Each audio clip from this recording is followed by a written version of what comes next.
오늘 본문은 창세기 45장 1절부터 15절까지 말씀입니다. 제가 봉독합니다.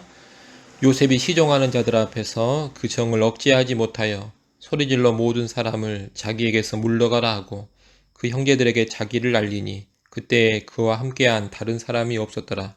요셉이 큰 소리로 우니 애굽 사람에게 들리며 바로의 궁중에 들리더라. 요셉이 그 형들에게 이르되 나는 요셉이라. 내 아버지께서 아직 살아계시니이까. 형들이 그 앞에서 놀라서 대답하지 못하더라. 요셉이 형들에게 이르되 내게로 가까이 오소서. 그들이 가까이 가니 이르되 나는 당신들의 아우 요셉이니 당신들이 애굽의 판자라.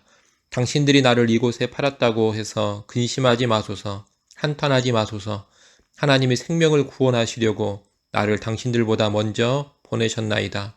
이 땅에 2년 동안 흉년이 들었으나 아직 5년은 밭갈이도 못하고 추수도 못할지라.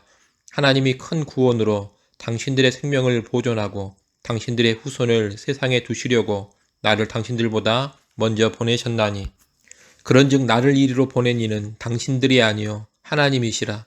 하나님이 나를 바로에게 아버지로 삼으시고 그 온 집의 주로 삼으시며 애굽 온 땅의 통치자로 삼으셨나이다.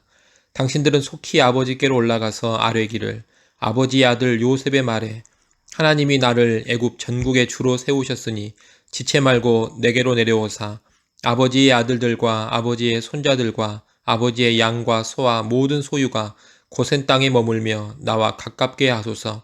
흉년이 아직 5해가 있으니 내가 거기서 아버지를 봉양하리이다. 아버지와 아버지의 가족과 아버지께 속한 모든 사람에게 부족함이 없도록 하겠나이다 하더라고 전하소서.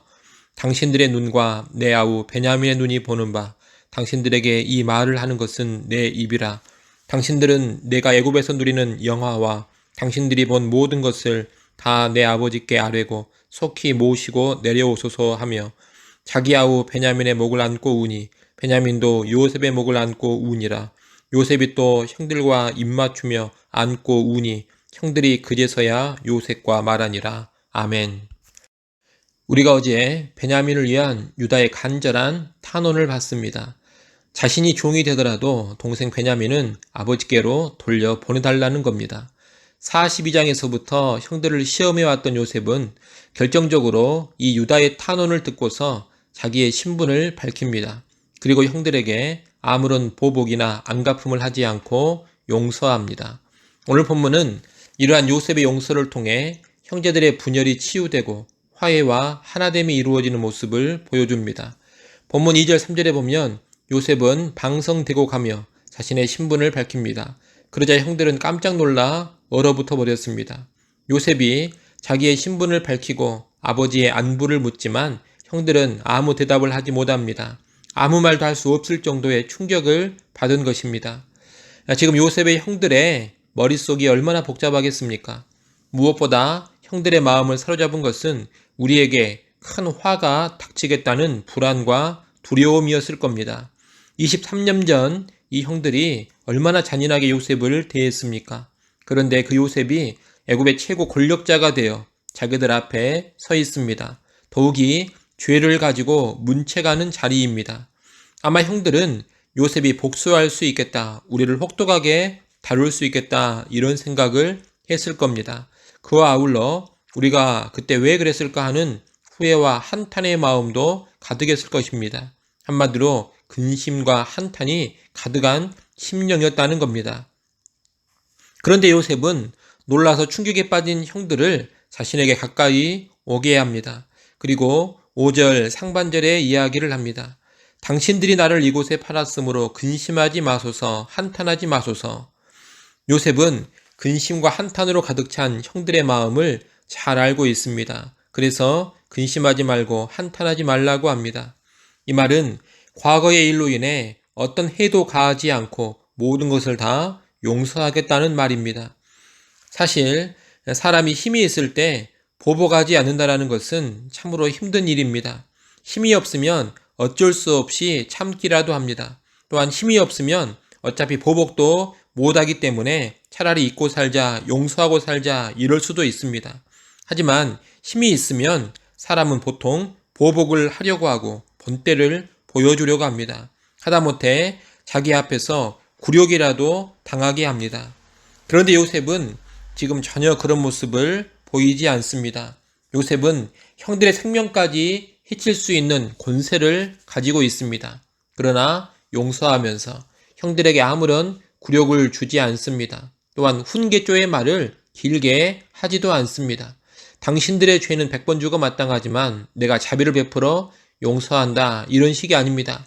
또는 당신들의 잘못은 이러이러한 것이다, 그것이 잘한 일이라고 생각하느냐, 뭘 잘못했는지 곰곰이 생각해봐라, 이러면서 용서하는 것도 아닙니다.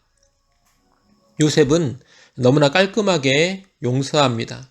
요셉은 형들을 용서하면서 거듭 하나님을 언급합니다.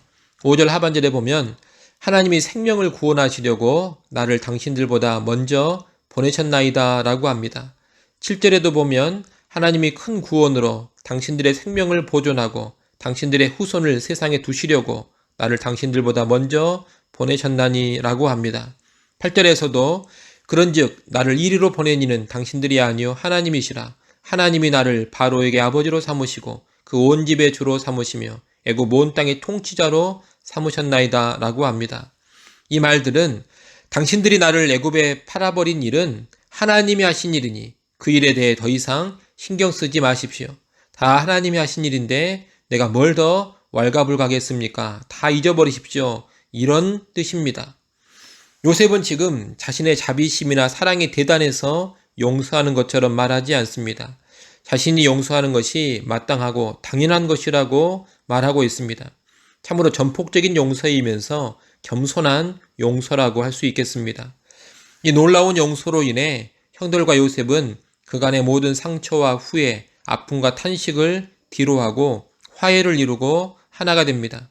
이들은 서로 입을 맞추고 부둥켜 안고 웁니다. 이것은 이 형제들이 과거의 모든 분열과 갈등, 아픔을 다 씻어버리고 이제 온전히 화해하고 연합했음을 보여주는 겁니다. 요셉의 형들과 요셉의 파괴된 관계가 회복되고 그들은 대화하기 시작합니다.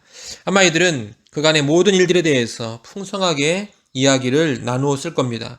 요셉은 요셉의 지난 이야기를 했을 것이고 형제들은 요셉 없는 동안의 이야기들을 쏟아 놓았을 겁니다.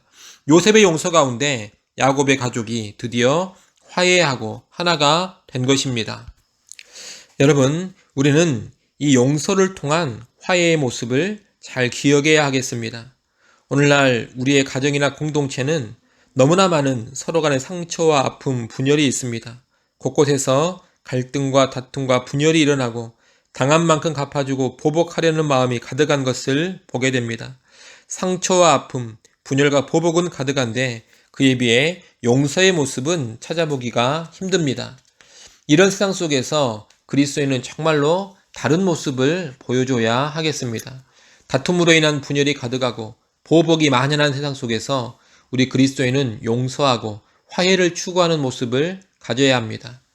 사실 그리스도인의 가장 큰 특징 중에 하나가 용서여야 합니다. 예수님께서는 70번씩 7번이라도 용서하라 말씀하셨습니다. 이 용서의 마음이 가득하다면 아마 내가 있는 곳에서는 결코 파괴적인 모습이 나타나지 않을 겁니다.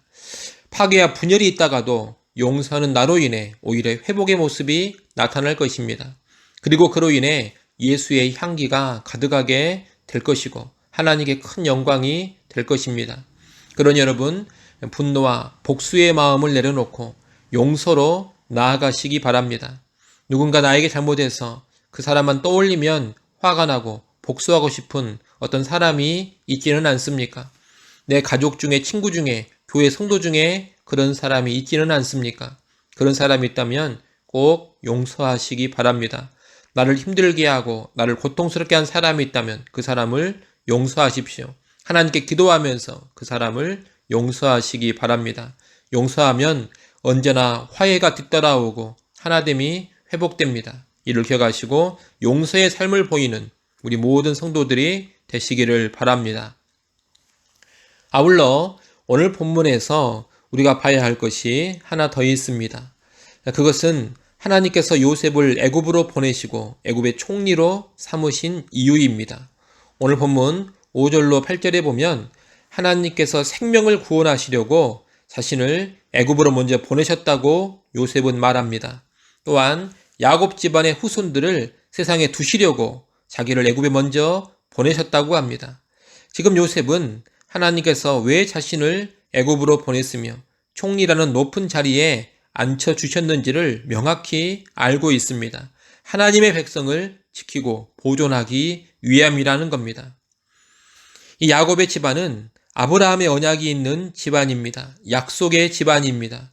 하나님은 기근의 때에 약속의 집안을 보호하시고 더 나아가 애굽 땅에서 아브라함의 집안을 한 민족으로 번성케 할 계획을 가지고 요셉을 쓰시는 겁니다. 야곱의 집안은 이제 이 애굽 땅에서 한 집안이 아닌 한 민족으로 성장하게 될 것입니다. 애굽은 하나님이 예비하신 이스라엘 민족 형성의 터전이었던 겁니다. 우리는 이를 통해 요셉의 이야기가 그저 요셉 한 개인의 성공과 출세 이야기가 아니라는 것을 알게 됩니다. 요셉의 이야기는 하나님께서 하나님의 백성을 유지하시고 번성케 하는 계획의 일환으로 펼쳐지는 겁니다.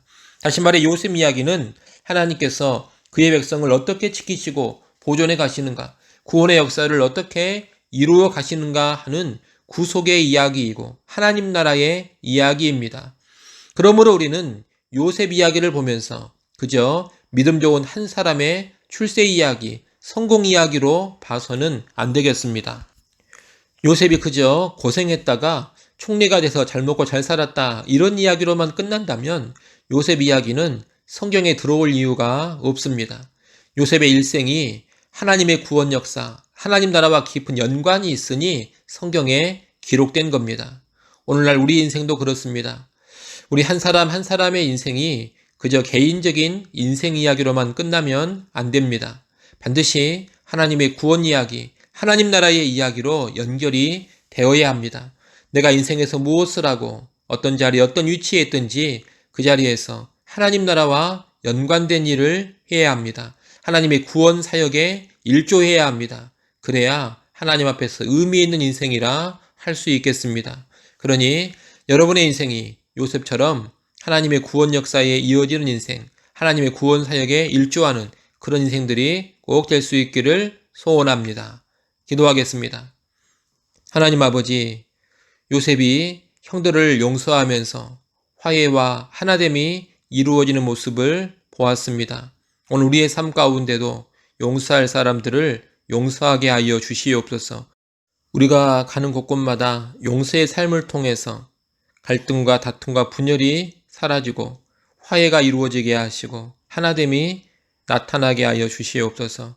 또한 아버지 하나님, 우리 인생이 그저 한 개인의 인생 이야기로만 끝나지 않게 하옵소서. 하나님의 구원 역사, 하나님 나라 이야기에 이어지는 인생들 되어지게 하여 주시옵소서. 그리하여 영원에 잇대는 인생으로 나아가게 하여 주옵소서. 예수님의 이름으로 기도드리옵나이다. 아멘.